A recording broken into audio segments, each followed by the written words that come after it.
ಇಲ್ಲಿ ಬಂದು ನಿಲ್ಲೋದಕ್ಕೆ ಹನುಮನ ಪ್ರತಿರೂಪವಾದಂತಹ ಅಂಜನ ಕುಮಾರ್ ಅವರೇ, ಅವರನ್ನು ಪರಿಚಯ ಮಾಡಿಕೊಟ್ಟಂಥ ನನ್ನ ಆತ್ಮೀಯ ಮಿತ್ರರು ಸಹೋದರ ಸಮಾನರಾದಂತಹ ಮುಕುಂದರಾಜ್ರವರು. ಕಾರಣ ಇಷ್ಟೇ, ಇದುವರೆಗೂ ಕೂಡ ಪ್ರತಿಯೊಬ್ಬರು ಸಾಕಷ್ಟು ಮಾತಾಡಿದ್ದಾರೆ. ಅವರ ಒಂದೊಂದು ಮಾತುಗಳು ಕೂಡ ಅಮೂಲ್ಯತೆಯನ್ನು ನೀಡಿದೆ. ನಮ್ಮ ಪರಿಸ್ಥಿತಿ ಈಗೇನಾಗಿದೆ ಅಂದರೆ, ಕನ್ನಡ ಬೆಳೆಸಬೇಕು, ಕನ್ನಡ ಉಳಿಸಬೇಕು, ಆದರೆ ಕನ್ನಡ ಅಳಿಸುವವರನ್ನು ಮಟ್ಟ ಹಾಕುವವರು ಯಾರು? ಅಳಿಸುವವರು ನೀವೇ. ವೇದಿಕೆಯ ಮೇಲೆ ಕನ್ನಡವನ್ನು ಉಳಿಸಿ ಎಂದು ಹೇಳುವವರು ನಾವೇ, ಮನೆಯಲ್ಲಿ ಹೋಗಿ ಆಂಗ್ಲ ಮಾಧ್ಯಮಕ್ಕೆ ಸೇರಿಸುವವರು ನಾವೇ, ಜಾತೀಯತೆಯನ್ನು ತೊರೆಯಬೇಕೆನ್ನುವವರು ನೀವೇ, ಮನೆಯಲ್ಲಿ ಹೋಗಿ ಅದನ್ನು ಆಚರಣೆಗೆ ತರುವವರು ನಾವೇ. ಇಂಗ್ಲಿಷ್ ಮಾಧ್ಯಮದ ಶಾಲೆಗಳನ್ನು ಮಾಡ್ತಾ ಇರೋರು ರಾಜಕಾರಣಿಗಳು ಹಣ ಸಂಪಾದನೆಗೋಸ್ಕರ. ನಾನು ನಿವೃತ್ತಿ ಹೊಂದಿದ ಮೇಲೆ 12 ವರ್ಷ ಖಾಸಗಿ ಶಾಲೆಯಲ್ಲಿ ಕೆಲಸ ಮಾಡಿದಾಗ ಅವರನ್ನು ಧಿಕ್ಕರಿಸಿ ಬಂದಿದ್ದೇನೆ. ಕನ್ನಡದಲ್ಲಿ ಮಾತನಾಡಿದರೆ ದಂಡ ವಿಧಿಸುತ್ತೇವೆ, ಆದರೆ ಆ ಸಂಸ್ಥೆಯ ಸಂಸ್ಥಾಪಕರಿಗೆ ನೇರವಾಗಿ ಒಂದು ಪ್ರಶ್ನೆಯನ್ನು ನಾನು ಕೇಳ್ತೇನೆ.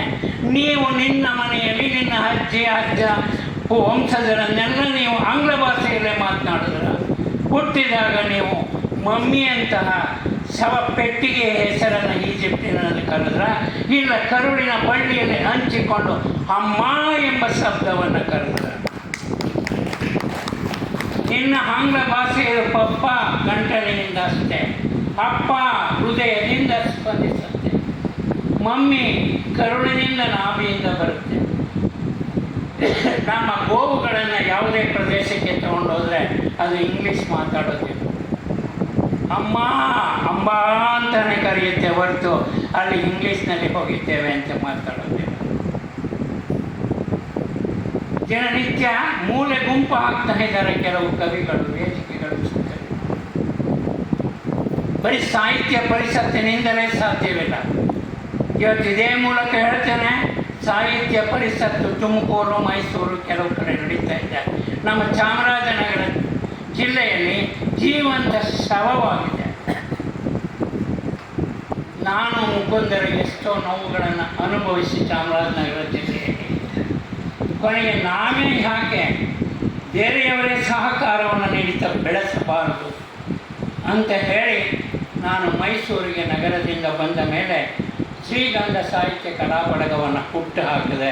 ಅದರ ಮೂಲ ಉದ್ದೇಶ ನನಗೆ ಹೆಸರು ಬೇಕು ಅಂತಲ್ಲ, ಯಾರಿಗೆ ಅವಕಾಶವಿಲ್ಲವೋ ಬೆಳೆಯೋದಕ್ಕೆ ಅವರನ್ನು ಹೊರತರಬೇಕು. ಆಗ ಮುಕುಂದರಾಜರವರನ್ನು ಕೋರಿ ನನ್ನ ಕೈಲಿ ಆಗಲ್ಲ ಸರ್, ಬಿಡುವಿಲ್ಲ ಅಂದ್ರೂ ನನ್ನ ಒತ್ತಾಯದ ಪೂರ್ವಕವಾಗಿ ಅವರು ಒಪ್ಪಿಕೊಂಡ್ರು. ಇವತ್ತಿಲ್ಲಿ ಬಂದಿರೋದಕ್ಕೆ, ನಮ್ಮ ಒಂದು ಬಳಗದ ಹೆಸರು ಇಲ್ಲಿ ವೇದಿಕೆಗೆ ಬರೋದಕ್ಕೆ ಈ 2 ದಿಗ್ಗಜರೇ ಕಾರಣ. ಯಾರು? ಅಂಜನ್ ಕುಮಾರ್ ಮತ್ತು ಮುಕುಂದರಾವ್. ಅವರಿಗೆ ನಾನು ಹೃದಯಪೂರ್ವಕವಾಗಿ 101 ಕನ್ನಡ ಬಳಗಗಳಿರ್ಬೋದು, ಜಾತಿಗೊಂದು ಬಳಗ ಇರಬೇಕು, ಜಾತಿಗೆ ಬೇಡ ನೀತಿಗೆ ಇರಲಿ. ಶ್ರೀಗಂಧ ಬರೀ ಮೇಲ್ವರ್ಗದವರಿಗೆ ಮಾತ್ರ ಸುವಾಸನೆಯನ್ನು ಕೊಡೋದಿಲ್ಲ, ಜ್ಞಾನ ಯಾರಿಗಿರುತ್ತೆ ಕೇಳವನಿಗೆಲ್ಲ ತನ್ನ ಸುವಾಸನೆಯನ್ನು ಬೀರುತ್ತೆ. ಭಗವಂತನಿಗೆ ಇಲ್ಲದ ವರ್ಣ ಭೇದಗಳನ್ನು ನಮಗೆ ಯಾಕೆ ಸ್ವಾಮಿ?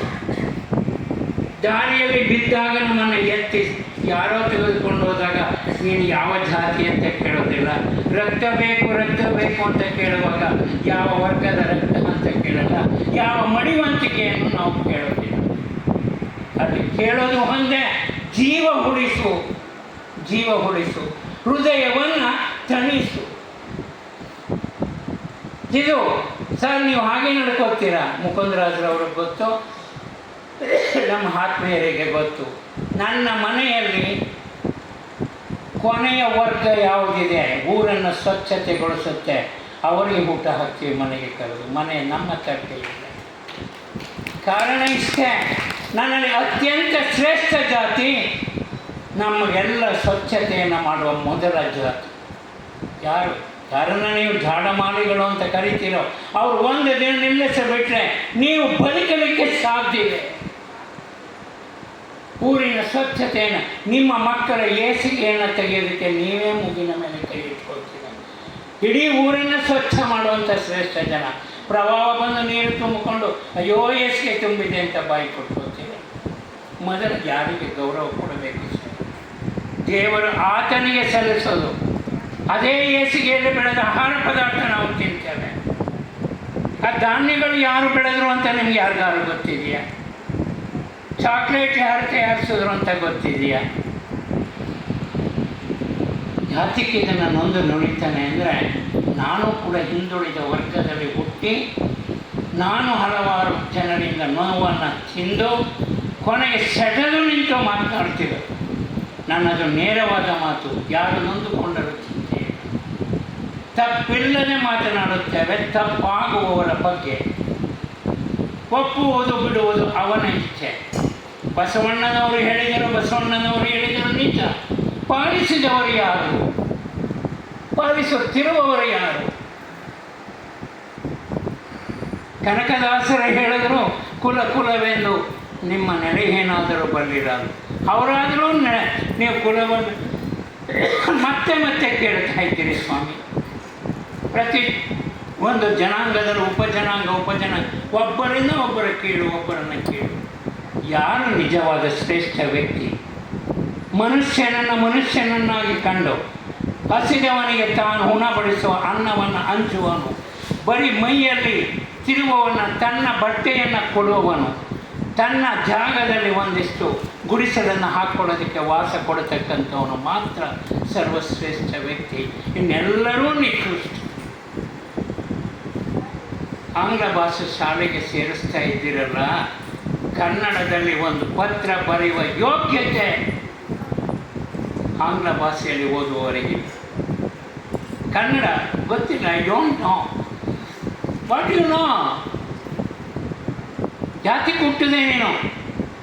ಸುಮ್ಮನೆ ಇಲ್ಲಿ ಬೆಂಗಳೂರಿನಲ್ಲಿ ಹಲವಾರು ಸಂಸ್ಥೆಗಳು ಕಟ್ಕೊಂಡು ಹೋರಾಟ ಮಾಡ್ತಾ ಇದ್ದೀವಿ. ಕಮಲಾಸನ್ಗೆ ಧಿಕ್ಕಾರ. ಆತನನ್ನು ಹತ್ತಿರಕ್ಕೆ ಹೋಗಿ ನೀನು ಯಾಕೆ ಮಾತಾಡಿದೆ? ಏನು ಸಾಕ್ಷಿ ಇದೆ? ಆಧಾರ ಏನಿದೆ?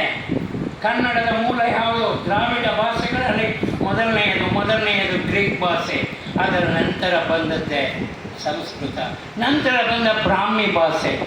ಅದು ತಮ್ಮೆಲ್ಲರಿಗೂ ಗೊತ್ತು. ತನ್ನತನವನ್ನೇ ಅರಿಯದೆ ಆತ ಸಮಯಕ್ಕೆ ತಕ್ಕಂತೆ ಸಾಧಕರುಗಳು ಸ್ವಾಮಿ. ತಮಿಳುನಾಡಿನಲ್ಲಿ ಇವತ್ತಿಗೂ ಕೂಡ ನಮ್ಮದು ಶಾಸ್ತ್ರೀಯ ಭಾಷೆ ಕನ್ನಡವಾದರೂ ತಮ್ಮ ತಮಿಳು ಹೆಚ್ಚು ಅಂತ ಹೇಳ್ಕೊಂಡು ಹೋಗ್ತಾರೆ.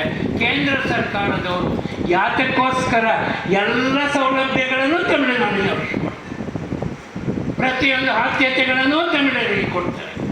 ಕನ್ನಡಿಗರ ಕರುಣೆ, ಕನ್ನಡಿಗರ ಸೌಜನ್ಯ, ಕನ್ನಡಿಗರ ಸಹನೆ, ಕನ್ನಡಿಗರ ತಾಳ್ಮೆಯನ್ನು ಕೆದಕುತ್ತಿದ್ದೀರ. ಅದಕ್ಕೆ ಕಾರಣ ನಮ್ಮಲ್ಲಿ ಸರಿಯಾದಂಥ ರಾಜಕೀಯ ವ್ಯವಸ್ಥೆ ಇಲ್ಲ. ಎಲ್ಲ ಸ್ವಾರ್ಥಿಗಳು. ಯಾವುದೇ ರಾಜಕೀಯ ಪಕ್ಷವಾಗಲಿ ಪಕ್ಷದ ಚೀತನಾಗಿ ಮಾತನಾಡೋದು. ಹಣ ಗಳಿಸು, ಹಣ ಉಳಿಸು. ನೀನು ಮರಣಿಸಿದ ನಂತರ 6 ಅಡಿ 3 ಅಡಿ ನೆಲ ಜಾಗದಲ್ಲೂ ನಿನಗೆ ಜಾಗವಿಲ್ಲ, ಅಲ್ಲೂ ಇಲ್ಲ. ಅಲ್ಲೂ ತೆಗೆದು ಹೊರಗಡೆ ಬೂದಿಯನ್ನು ಹಾಕಿಬಿಡ್ತಾರೆ. ನಿನ್ನ ಹಣ ಎಲ್ಲಿಗೆ ಹೋಗುತ್ತೆ? ನಿನ್ನ ಸಂಪತ್ತು ಇದ್ದಾಗ ದಾನ ಮಾಡು, ಇಲ್ಲದಿದ್ದಾಗ ಇರುವ ಹತ್ತಿರ ದಾನವನ್ನು ಕೊಡಿಸಯ್ಯ. ಅದ ಬಿಟ್ಟು ತಲೆ ಒಡೆಯಬೇಡ, ತಲೆ ಹಿಡಿಯಬೇಡ, ದೇಶ ದ್ರೋಹವನ್ನು ಮಾಡಬೇಡ. ಭಾಷೆಯನ್ನು ಕಟ್ಟಬೇಕಾದರೆ ಮೊದಲು ನಮಗೆ ಬರಬೇಕಾಗಿರೋದು, ಮೊದಲು ಶಾಲೆಗಳಲ್ಲಿ ಓದುವುದನ್ನು ಕಲಿಸಬೇಕು. ಎಲ್ಲ BCA MBA ಅವ್ರು ಹೇಳಿದ್ರು ಮೇಡಮ್ನವರು, ಸತ್ಯವಾದ ಮಾತು. ಕಲಾ ವಿಭಾಗವು ಕಲೆಯೇ ಇಲ್ಲದಿದ್ದಂತೆ ಆಗೋಗಿದೆ. ಸಮಾಜಶಾಸ್ತ್ರ ಬೇಕಿಲ್ಲ. ಯಾಕೆ? ಈಗ ನೀವೆಲ್ಲರೂ ಕೂಡ, ಪ್ರತಿಯೊಬ್ಬರು ಕೂಡ ಎಲ್ಲಿದೆ ಒಟ್ಟು ಕುಟುಂಬದ ಪ್ರೀತಿ ಪ್ರೇಮ ಎಲ್ಲಿದೆ ಸ್ವಾಮಿ? ಎಲ್ಲ ಈ ಪದವನ್ನು ಖಂಡಿತ ಬಳಸ್ತಾನೆ. ನಿಮಗಲ್ಲ, ಬೇವರ್ಸಿಯತನ, ಒಂಟಿತನ ಬಂದ ತಕ್ಷಣ ನಾನು ನೆಂಟಿ ನನ್ನ ಮಕ್ಕಳು, ಅಪ್ಪ ಅಮ್ಮ ಎಲ್ಲಿಗೆ ಹೋಗಬೇಕು? ಮುಂದೆ ನಿನ್ನ ಮಕ್ಕಳು ಅದೇ ಮಾಡ್ತೇವೆ. ಪುನರಪಿ ಜನನಂ ಪುನರಪಿ ಮರಣಂ. ಗೊತ್ತಾಯ್ತಾ? ಅದಕ್ಕೆ ಹೇಳೋದು, ನಾವು ಆ ಸಕುಟುಂಬದಲ್ಲಿ ಇದ್ದಾಗ ಒಂದು ಹಬ್ಬ ಬಂದರೆ ಊಟ ಮಾಡ್ತಾಯಿದ್ರೆ, ಹಂಚಿಕೊಂಡು ತಿಂತಿದ್ರೆ, ಜಾತ್ರೆಗಳನ್ನು ಮಾಡ್ತಾ ಇದ್ದದ್ದು ನಾವು ಹಂಚ್ಕೊಳ್ಳೋದಕ್ಕೆ, ಯಾವ ಭೇದ ಭಾವವೂ ಇಲ್ಲದ ಒಟ್ಟು ಸಂಸರ್ಗದಲ್ಲಿ ನಡೆಯೋದಕ್ಕೆ. ಇವತ್ತು ಎಲ್ಲಿದೆ? ದೇವರಿಗೆ ಕೈ ಮುಗಿಯುವವರಿಲ್ಲ. ದೇವರನ್ನು ನಿಂದಿಸಬಹುದು, ದೇವರನ್ನು ಪೂಜಿಸಿದವರು ನೀವೇ. ನೀವು ದೇವರನ್ನು ನಿಮ್ಮ ಕಾಯಕದಲ್ಲಿ, ಕೆಲಸದಲ್ಲಿ ಕಾಣಿ. ಮತ್ತು ನಿಮ್ಮನ್ನು ನೀವೇ ಪ್ರಶ್ನೆ ಮಾಡಿಕೊಳ್ಳಿ, ನೀವು ಎಷ್ಟರ ಮಟ್ಟಿಗೆ ಒಳ್ಳೆಯವರಿದ್ದೀರಾ. ಇವತ್ತು ಬೆಳಗಿನಿಂದ ಸಂಜೆಯ ತನಕ ಶಾಲೆಯಲ್ಲಿ ಕೆಲಸ ಮಾಡಿದ್ದೀರಾ?